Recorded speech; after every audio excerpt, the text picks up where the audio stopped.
Hello, once again it's me, Chloe Bruce, a former natural gas journalist specialising particularly in the Russian Federation, and the politics of Russian natural gas. Very recently, yesterday, I spoke of my ongoing theme, which is my diagnosis of schizophrenia in Britain and my subsequent diagnosis of epilepsy on top of this. And I've described severe misgivings against the medical system here. But fortunately, I've also been able to discuss the wider socio-economic problems of Britain and also somewhat my speciality, which is Russian natural gas politics. And I explained that I published academically and journalistically on these subjects, but I hadn't, I'd opened up most of my comments on Moldova and Belarus, but I hadn't particularly published my comments, my findings on Ukraine owing to a lack of payment in the academic system, although you can find it in Jane's, some of the gist of how I think in journalistic articles.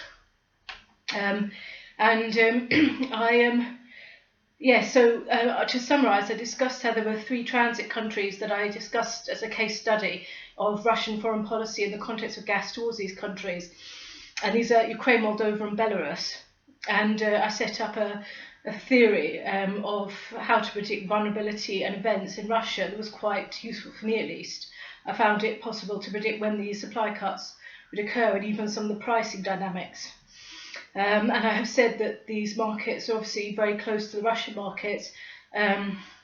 Ukraine and Belarus clearly share a border with Russia, and Moldova an approximate border, and I have to point out it's difficult with the Moldovan border owing to a separatist state, Transnistria, and they have at times certainly expressed interest for a strong Russian affiliation, and there are some Russian passport holders or Russians living in that region, and there was a bloody war between Moldova proper and that region, so it's difficult to describe geographically. And I remember encountering this in my thesis. You don't want to be tactless for any part of the world at all. But let's say it's very near the Russian border, whatever way you look at it, with some transit lines going through Ukraine, the Progress pipeline going through Ukraine from Russia, that I can say, that parts of the pipeline system go from Russia to Moldova proper even, and Transnistria via Ukraine.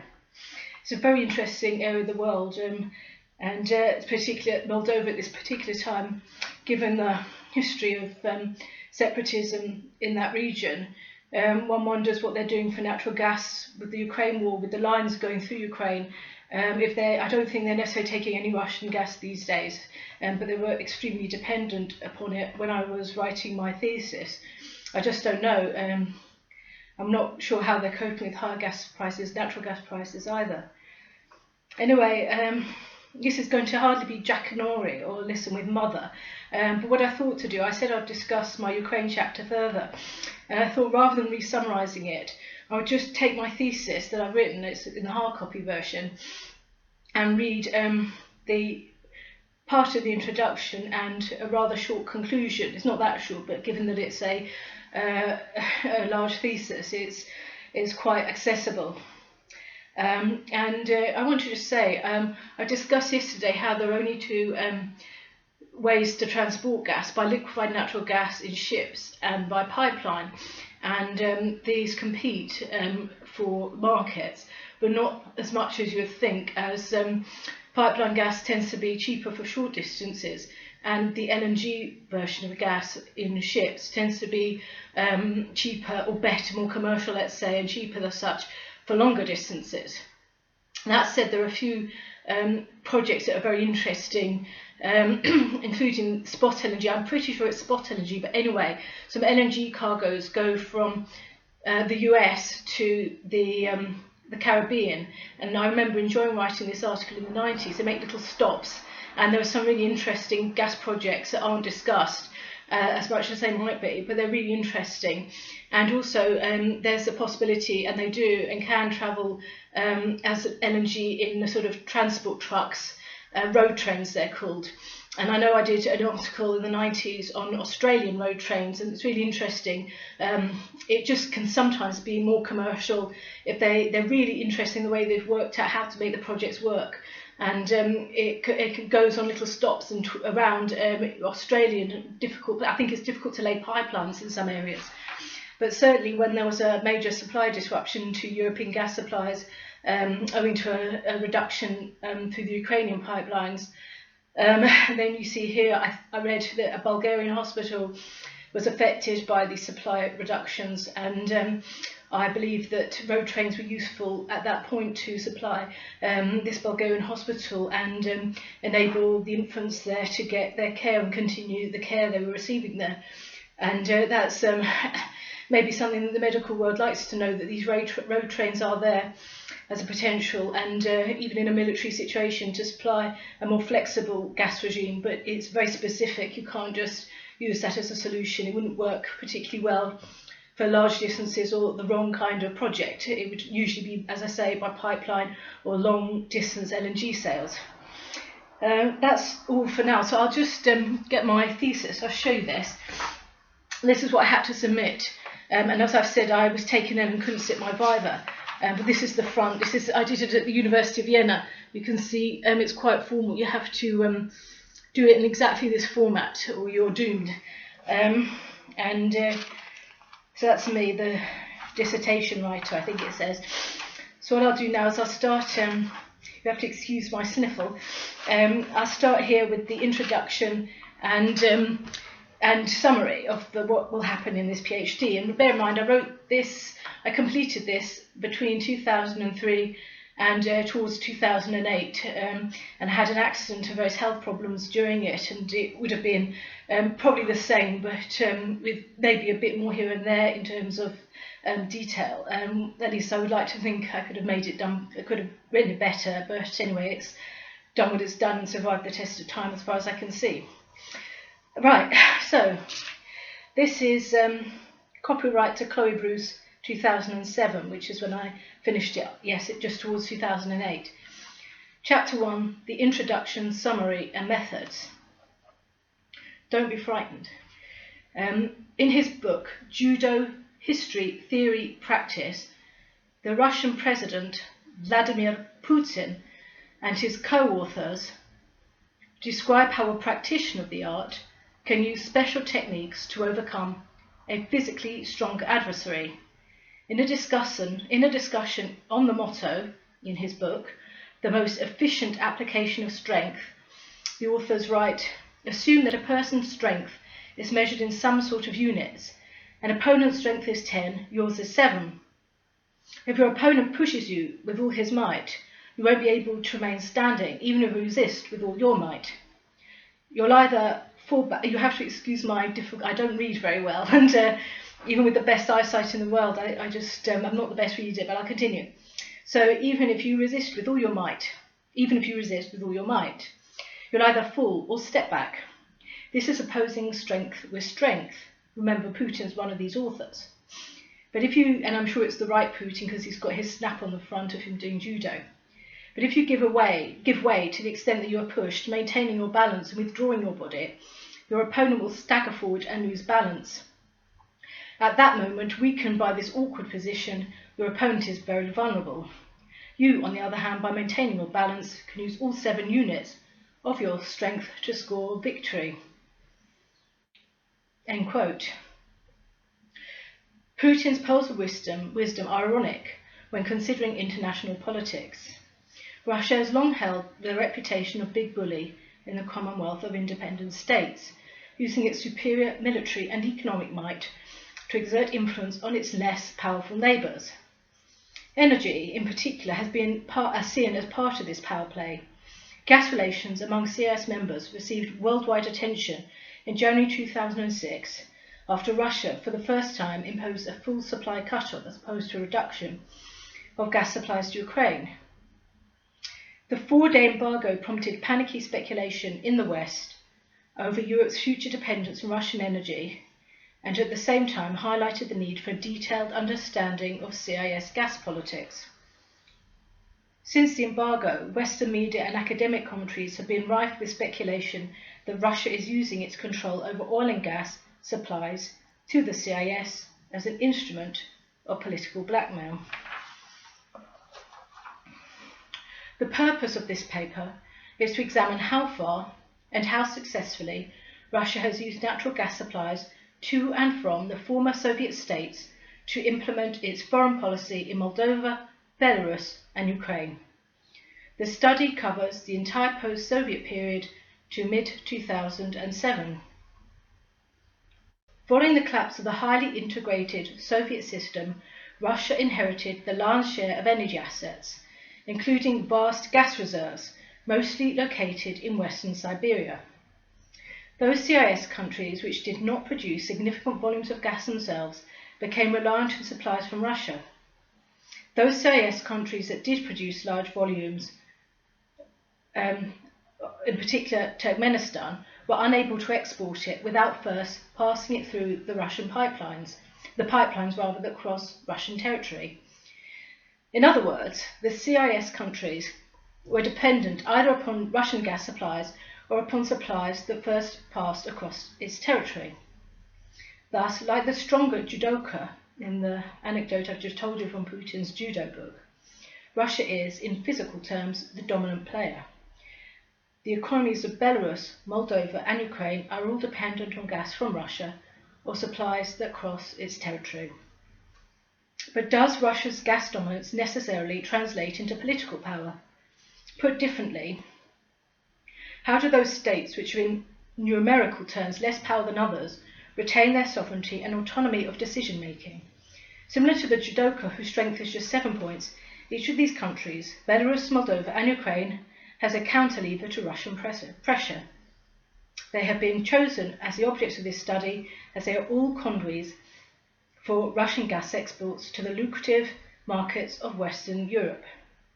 As gas exports to Europe account for 25% of budget revenues, Russia is dependent on these transit routes for the reliability of its deliveries. This situation of interdependence and its relationship to power is one of the key themes running through this thesis. Implications of the study. There are a number of ways in which this study breaks new ground in the field of Russian studies and international relations.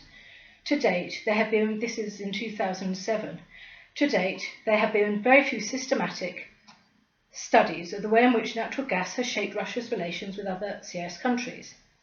The following pages present 3 case studies that allow CIS gas politics to be studied in comparative perspective. As far as I'm aware, there have been no systematic comparative studies of CIS gas politics spanning the entire post-Soviet period from 1992. Thus, there are a number of important implications of the proposed study. The study will shed light on the foreign policy making process in Russia. Owing to the closed nature of the process, the way in which Russian economic interests have influenced foreign policy since 1992 is not well understood.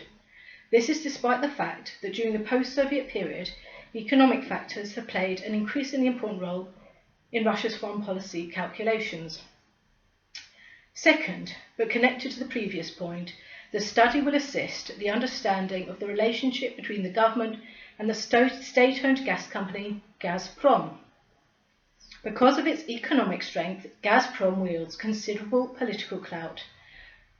For much of the Yeltsin period, that is the former President Boris Yeltsin, it was represented in government by the then Prime Minister, Viktor Chernomyrdin, who was chairman of Gazprom when the company was first created.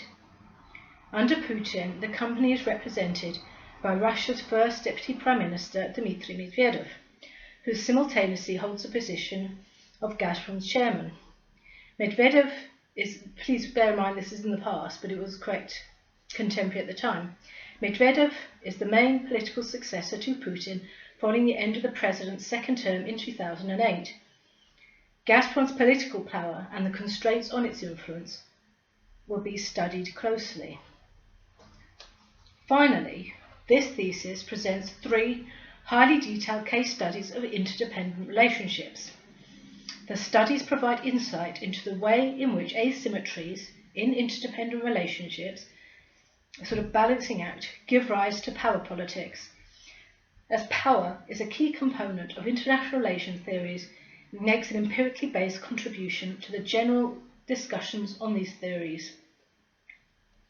The implications outlined above are relevant not just to the academic world, but to business, corporations, governments, and a large variety of organisations seeking to invest in Russia or to understand the policies emanating from the region. As stated above, the Western press has been rife with speculation regarding Russia's energy intentions. It is therefore important to separate the hype from the reality, and this I hope to have achieved through this research. Russian gas politics remains highly fluid. During his presidency, which began in 2000, Putin has moved to strengthen substantially state control of the energy sector, and Gazprom has featured prominently in these plans. Although the original unified structure of the gas industry has remained in place, some important changes have taken place in Gazprom's corporate strategy since Putin took office. The company now has ambitions to become a global, vertically integrated energy company, and accordingly it has diversified its resource base by increasing its oil and power assets, even moving into the coal sector. At the same time, foreign energy companies are finding the investment climate in Russia increasingly difficult, with the state jealously guarding the country's prized oil and gas assets. Domestically, Putin's policies can be seen part of the general clampdown on the politically influential financial industrial tycoons of the Yeltsin era, and concomitantly as a means of enhancing state power. Internationally, Putin is using energy to achieve Russia's foreign policy goals and to project the country's image as a great power. These developments have led to widespread speculation in the West that Russia is using energy for political blackmail. There are even fears that it could join forces with other producers to form a gas OPEC. For these reasons, Russian gas politics has never been so topical. And I think even today it's very topical, although I should want to point out I've always been reserved about saying the gas weapon, because obviously hard power and soft power have clear differences. You'll know the difference if you have a literal weapon coming your way, as poor Ukraine has right now. You can call it poor Ukraine. Anyway, so that's part of the introduction, and I'll go to the conclusion. What I do is I separate each of the 3 case studies. I periodise them in chronological order from 1992. I look at phases in natural gas, and I then look at the phases horizontally across the 3 case studies to look for patterns. And here are my conclusions, at least part of it, of my conclusions. And I hope this will give you an understanding of the topicality of the situation in Ukraine when it comes to natural gas, and placing it in an economic context of this vital commodity. So, discussions and conclusion. The purpose of this paper, and this is this much later, the purpose of this paper has been to examine how far and how successfully, Russia has since 1992 used natural gas supplies to Moldova, Ukraine and Belarus as an instrument of foreign policy. The central conclusion drawn from the preceding study, discussed in the closing remarks of each case study, is that gas relations between Russia and these 3 countries have been consistently interwoven with political issues. Although often the interests of Gazprom and the Russian government have coincided, there have been times where the gas giant, Gazprom, has been used as a political tool. The use of the gas lever in this manner has reaped some political dividends, but these successes have often been short-lived. At other times, attempts to manipulate gas relations for political gain have resulted in failure. Since 2005, under Putin, Russia has pursued a more results-oriented approach in its gas relations with CIS members, and has achieved some successes with the new policies. The efficacy of the gas lever. Russia's use of the gas lever has been most effective in the case of Belarus. Generous price subsidies have brought loyalty from the Belarusian leader Alexander Lukashenko, and was a factor keeping the idea of a union between the 2 states alive. The relationship has not, however, been all about enticements. At times, Russia has used highly coercive measures, notably supply cuts or supply reductions. The chapter concludes that gas has produced a form of coercive cooperation in Russian-Belarusian relations. In the case of Moldova, gas has been used in negotiations over the status of Transnistria, which I mentioned in the beginning of this video, and also to support pro-Moscow politicians. Nevertheless, where there have been some successes, notably use of supply cuts to assist the communists in 2001 parliamentary election, but these successes have tended to be short-lived. It was not long before the country was once again edging westward. And this tendency of Moldova to use its geopolitical situation to address power, that is, its situation between East and West, and its loyalties situated between East and West, its geopolitical situation to address power that was heavily asymmetrical in Russia's favour, is described as geosymmetrics, a phrase I coined that's useful in the context of that particular phenomenon. In Ukraine, the gas lever has been used with much more limited effect, which is what I said in my video yesterday. Owing to Ukraine's very important transit status, that is, the pipelines through which natural gas is exported to Europe in terms of volume, they're very important. Its gas relations with Russia have tended to be highly psychological and verbal, but with less implementation of the gas lever. The use of the gas lever in this theoretical manner is described as actual power. These are terms in the IR literature that you can find. The term actualized power is used for me in this thesis when Russia has implemented a threat, such as cutting supply in early 2006. And the nature of gas interdependence and efficient strength, we refer back to the Judo at the beginning. Each of the chapter titles of the 3 case studies captures an aspect of interdependent relationships: coercive cooperation in the case of Belarus, geosymmetrics in the case of Moldova, and the distinction between actual and actualized power in the case of Ukraine. So what useful conclusions can be drawn from examining these 3 sets of interdependent relationships? It is clear that both tangible and intangible factors have played a role in Russia's gas relations with the 3 countries. Russia has been able to use the gas lever and offset its transit vulnerability in the following manner. And you remember the transit vulnerability is the fact that each of these countries has their transit system that Russia depends on to supply other countries. So first, price subsidies or the threat of price increases, this is Russia's lever, used both as enticement and coercively. Debt management solutions with linkages to other issues. Supply reductions of a full cut or a full cut-off. Manipulation of gas re-export rights, which is also interesting at the moment. It's not a given that once you buy gas you can necessarily export it on to other countries. You have to have a contract that gives you re-export rights, and this is very useful sometimes for a country to know they can then use some of the gas to export, but it's not necessarily given, at least not back then. And it can be an incentive. If they offer re-export rights, they might get concessions in other areas from the country that's been awarded these re-export rights. Construction of new pipeline routes. In other words, we don't need your pipeline as much because we're going to build another route, although this is expensive. The subsea pipeline to Turkey went ahead and has been extremely important, but it wasn't inexpensive. A subsea pipeline obviously they had to make a very good calculation to see if it would be worth it and to offset it against the risks of transit through quite troubled regions. And the final one here is the development of storage facilities.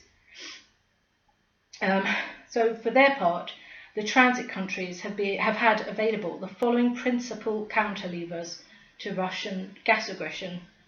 Transit status, which I discussed as a top factor.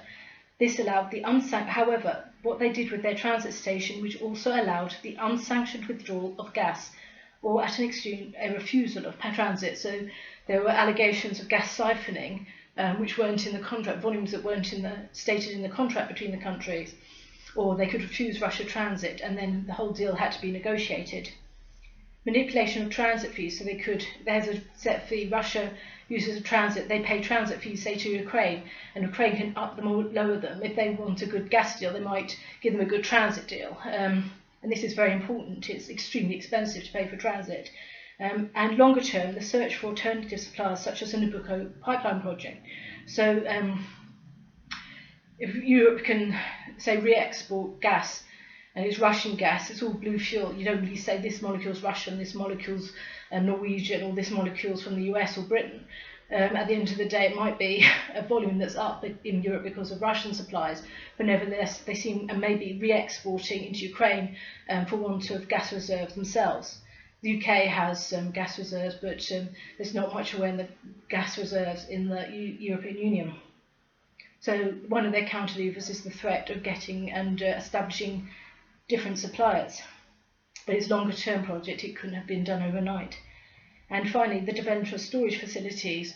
Even in the EU, if we've got lots of gas in storage, we have a bit less dependency, at least that year, on Russian gas supplies, because if it falls, we can, or is reduced for whatever reason, we can take gas out of storage, or the EU can take gas out of storage. But the problem is, if there's a cold winter also, it's normal to have gas anxiety in the winter if it's very cold, and they might have to plunder their storage supplies for that. So it's a difficult calculation. It's not always easy to know quite how much gas you're going to get and how much you'll have to take out of storage. And also the same in extremely hot summers in the EU, aircon and stuff like that is used, and again that might increase gas dependency, or gas needs, let's say, not necessarily dependency, but their need for gas.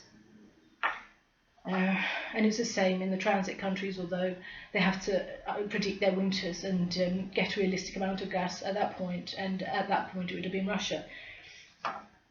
These physical counter levers have been supplemented by less tangible factors. As seen in the example of the weaker judoka described in the introduction to this study, the transit countries have used a variety of techniques to make the most efficient use of its strength they possess. Political will has played an important role, as exemplified in Ukrainian willingness to accept the terms of the Massandra summit. This was one of the examples I gave, of many examples. It's an early example of Ukrainian bargaining in the gas context. Decisions taken early in the transition periods have also been a factor affecting the symmetry in these gas relations. To a certain extent, the three transit countries have been caught up in the momentum of early decisions. For example, in the case of Belarus, Lukashenko from the outset chose to pursue close ties with Russia, following its largest neighbour as a small fish shadows a shark. At the same time, the Belarusian president's authoritarian tendencies increased the country's international isolation. This meant a growing dependence upon Russia, not just economically, but for political support also. In other words, the situation of asymmetrical independence was reinforced in Russia's favour, partly owing to these early policies. It is sometimes tempting to assume that Belarus fell victim to its economic situation. Moldova, however, also suffered severe economic hardship and heavy dependency upon Russian gas, but nevertheless, through geosymmetrics, managed to offset its vulnerability. Unlike Belarus, through maintaining strong ties with the West, Moldova was able to maintain a greater degree of autonomy, this geosymmetrics. Thus, the political acumen of a given leader counts as a factor affecting the power ratios of interdependent relations. I'm delving here into personality theories of politics, which wasn't the main feature, but it does crop up. These coping strategies on the part of the transit countries have circumscribed Russia's use of the gas lever and limited its successes. How has this changed since the new gas terms imposed by Putin since 2006? As discussed in Chapter 11, Putin's measures have been relatively successful so far. Not only will the Russian economy enjoy the additional revenues accrued from the high gas prices, the country has managed to extract both commercial and political concessions. What accounts for the changes in gas policies under Putin? Were they part of a more aggressive foreign policy? Or were they simply part of a new wave of economic pragmatism? As suggested in Chapter 11, both answers stand true. By 2005, gas relations had begun to stagnate. The Russian Union had failed to materialise, while Moldova and the Colour Revolution states had tilted westward. At the commercial level, with oil prices so high, Russia was economically losing considerable revenues from the discounted prices. That is because there's a link between oil prices and natural gas prices, albeit a delay in the natural gas price responding, or the prices responding. What accounts for the timing of Putin's decision Why were the price increases not implemented earlier? There are a number of answers to this question. First, during his first term, Putin consolidated his hold on the natural gas industry. Itera, which is a smaller Russian gas company, a player in the gas industry but not Gazprom itself, still accounted for a large share of the CIS market, and this needed to be reclaimed by Gazprom. Gazprom itself needed to be brought further under state control and Putin loyalists appointed to key positions. All this was, in fact, achieved during Putin's first term. Second, it is probable that Moscow did hold back on its decision to impose high gas prices until after the Ukrainian presidential election at the end of 2004. To this extent, the Orange Revolution and consequent ushering in of a presidential administration hostile to Russia could be seen as a trigger rather than as an immediate cause of the new pricing policies. Moreover, a full gas embargo to such an important transit country as Ukraine would need to be used sparingly because of potential damage to Russia's image as a reliable supplier to the European Union. It was therefore essential for Moscow to use this supply cut to best effect. And timing is very important, and there's a sort of, it's very difficult to say. Obviously the natural gas industry and exports existed even under communism in Russia, under Soviet communism, and I'm tempted to say these patterns existed as a potential even then. It wouldn't have been something that the gas specialists in Russia would have been oblivious to.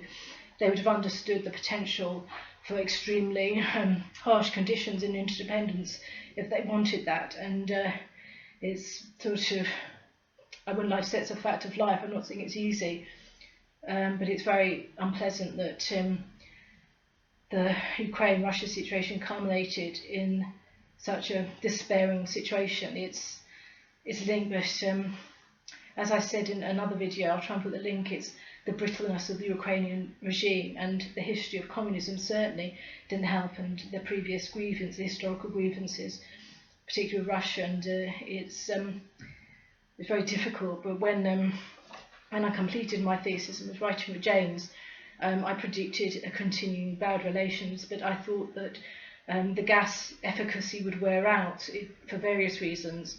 And at that point, how would Russia exert control over Ukraine except by military means? And it's a very difficult situation, but natural gas relations were bad and somewhat corrupt. I'm not saying anything specific, but there have been allegations of energy corruption in Ukraine itself, and we can't rule out Western influences there either as a sort of, I don't know if this is the right word, agent provocateur in relations.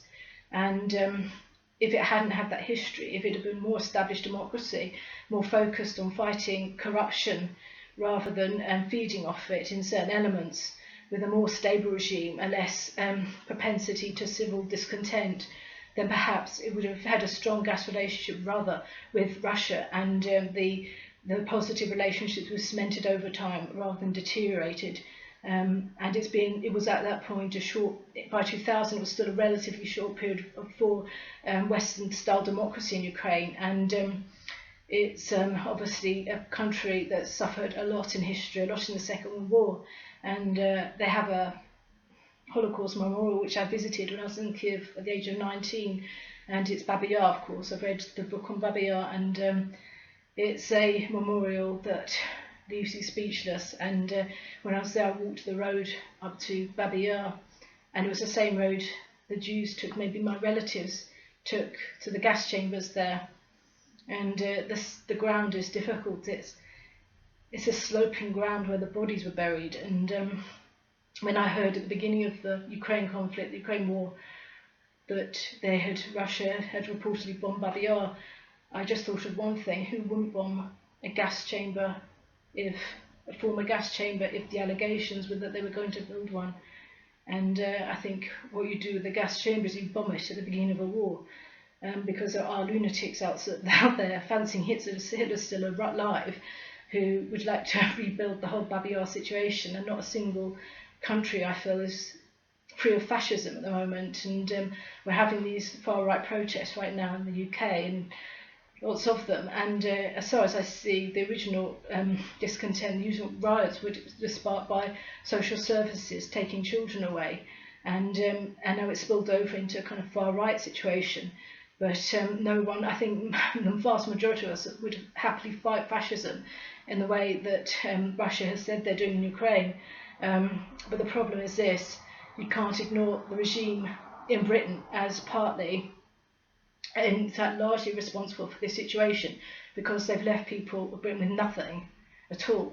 And you can't do that to people. They have to have some justice, even if they have a racist, horrific, violent attitude. They can't be downtrodden in a way that's unfair.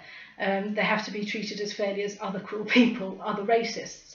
And that's not necessarily the case. If they see another racist getting away with it, and even in politics, in political circles, they're going to be extremely unhappy. And woe betide anyone warring against someone just because of their race, their look, their health.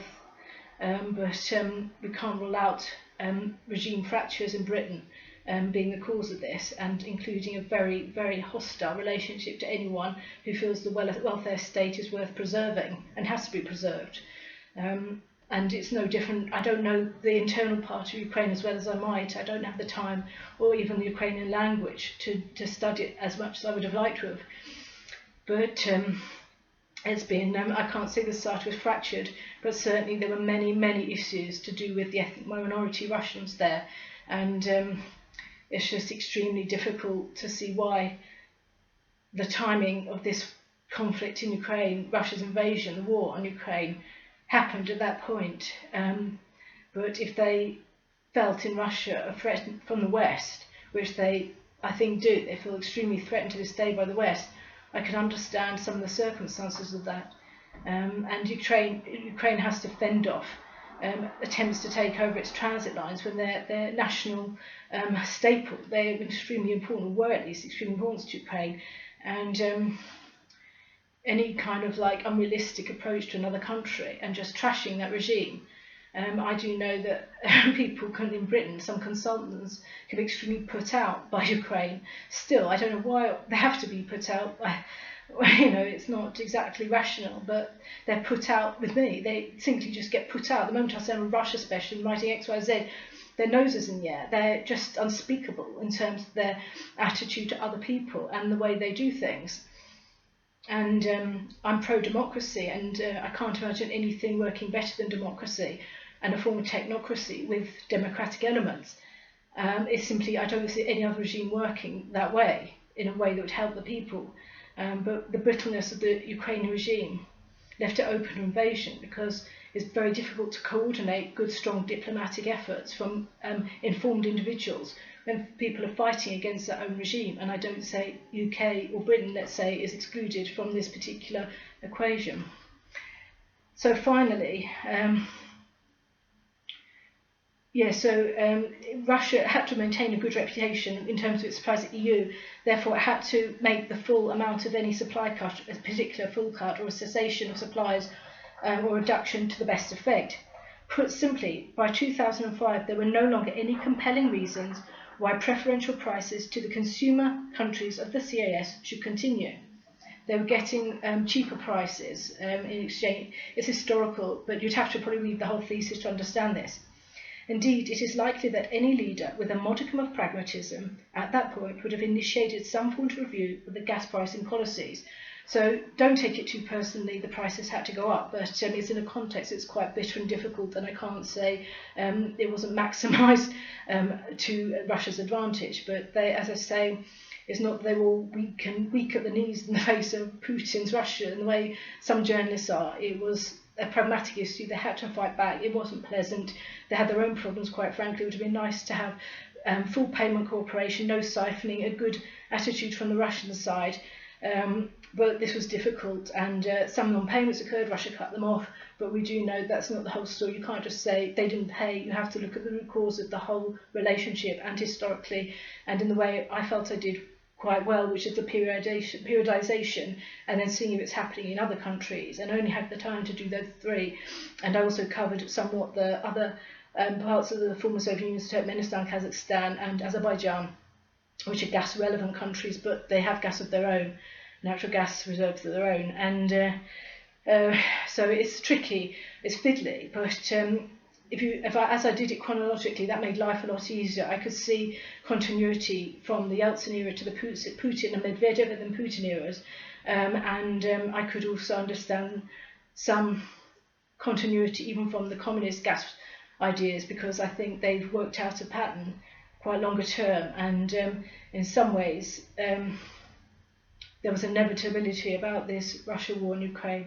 If you look at quite how difficult and strained this interdependent relationship was going to be. And I don't know what they could have done differently. I don't know how anyone could have done anything differently, but I do know it doesn't help to have the West attack not just Russia but Ukraine, given the terrible suffering they had as a buffer zone during the Second World War. And they need to have neglected Ukraine as an important economic topic as much as they have, and in academia, if you want my opinion, only to then sort of research, saying it's resourceful. It doesn't have natural gas or oil reserves, I believe, to this day. I don't think they've discovered any there. I think there's nothing down there of consequence. And it's a bit, you know, I called my power resources the Moldovan chapter, but they were literally electricity sources. And I said they were resourceful in their own way because they literally had found a little bit of fracking gas. I don't know if it's fracking, but gas there. They didn't have much, but they were extremely efficient and resourceful in their own way. But I meant it as a pun on literal resources, and just to sort of gleefully talk about them being resourceful. They're a highly intelligent, educated, sophisticated, military capable country, and it is probably worth talking about the genuine successes of Ukraine, because a war is never a success. It's hardly successful to find yourself in a war, and the same goes for anyone in the West who wants to say the youth should be conscripted. You can see my other video on that, about this attempt to conscript the youth, and in a completely irrational, irresponsible manner. They're talking about lives, and Ukrainian lives, and I have my own ideas about the war, but it's not easy to spell them out. It's very difficult when it's just an idea, but time will tell. We hope for peace. Hope. Thank you.